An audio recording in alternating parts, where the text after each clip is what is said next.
بسم اللہ الرحمن الرحیم۔ حضرت ابن مسعود رضی اللہ تعالیٰ عنہ فرماتے ہیں کہ رسول اللہ صلی اللہ علیہ وسلم یہ دعا کرتے تھے،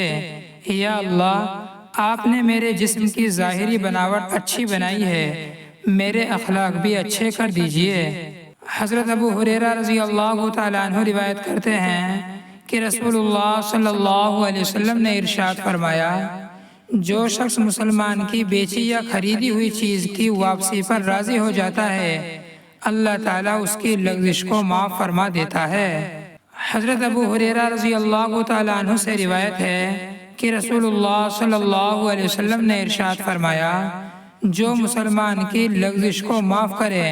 اللہ تعالیٰ قیامت کے دن اس کی لغزش کو معاف فرمائیں گے۔ مسلمانوں کے حقوق، قرآنی آیتیں۔ اللہ تعالیٰ کا ارشاد ہے، مسلمان آپس میں بھائی بھائی ہیں۔ اللہ تعالیٰ کا ارشاد ہے، ایمان والو،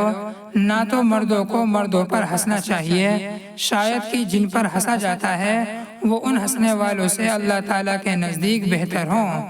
اور نہ عورتوں کو عورتوں پر ہنسنا چاہیے، شاید کہ جن پر ہنسا جاتا ہے وہ ان ہنسنے والی عورتوں سے اللہ تعالیٰ کے نزدیک بہتر ہوں، اور نہ ایک دوسرے کو طعنہ دو، اور نہ ایک دوسرے کے برے نام رکھو، کیونکہ یہ سب باتیں گناہ کی ہیں، اور ایمان لانے کے بعد مسلمانوں پر گناہ کا نام لگنا ہی برا ہے، اور جو ان حرکتوں سے باز نہ آئیں گے تو وہ ظلم کرنے والے ہیں اور حقوق العباد کو ضائع کرنے والے ہیں، تو جو سزا ظالموں کو ملے گی وہی ان کو ملے گی۔ ایمان والو، بہت سی بدگمانیوں سے بچا کرو، کیونکہ بعض گمان گناہ ہوتے ہیں اور بعض جائز بھی ہوتے ہیں، جیسے اللہ تعالیٰ کے ساتھ اچھا گمان رکھنا۔ تو اس لیے تحقیق کر لو، ہر موقع اور ہر معاملے میں بدگمانی نہ کرو، اور کسی کے عیب کا سراغ مت لگایا کرو، اور ایک دوسرے کی غیبت نہ کیا کرو۔ کیا تم میں کوئی اس بات کو پسند کرتا ہے کہ اپنے مرے ہوئے بھائی کا گوشت کھائے؟ اس کو تو تم برا سمجھتے ہو،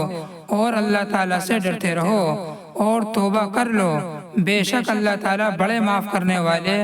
اور مہربان ہیں۔ اے لوگو، ہم نے تم سب کو ایک مرد اور ایک عورت یعنی آدم و حوا سے پیدا کیا، اس میں تو سب برابر ہیں، اور پھر جس بات میں فرق رکھا وہ یہ کہ تمہاری قومیں اور قبیلے بنائے، یہ صرف اس لیے تاکہ تمہیں آپس میں پہچان ہو، جس میں مختلف مصلحتیں ہیں۔ یہ مختلف قبائل اس لیے نہیں کہ ایک دوسرے پر فخر کرو، کیونکہ اللہ تعالیٰ کے نزدیک تو تم سب میں بڑا عزت والا وہ ہے جو تم میں سب سے زیادہ پرہیزگار ہے۔ اللہ تعالیٰ خوب جاننے والے اور سب کے حال سے باخبر ہیں۔ فائدہ: غیبت کو مرے ہوئے بھائی کے گوشت کو کھانے کی طرح فرمایا ہے۔ اس کا مطلب یہ ہے کہ جیسے انسان کا گوشت نوچ نوچ کر کھانے سے اس کو تکلیف ہوتی ہے، اسی طرح مسلمان کی غیبت سے اس کو تکلیف ہوتی ہے، لیکن جیسے مرے ہوئے انسان کو تکلیف کا اثر نہیں ہوتا ہے، اسی طرح جس کی غیبت ہوتی ہے اس کو بھی معلوم نہ ہونے تک تکلیف نہیں ہوتی۔ اللہ تعالی ہم سب کو ان باتوں پر عمل کرنے کی توفیق عطا فرمائے۔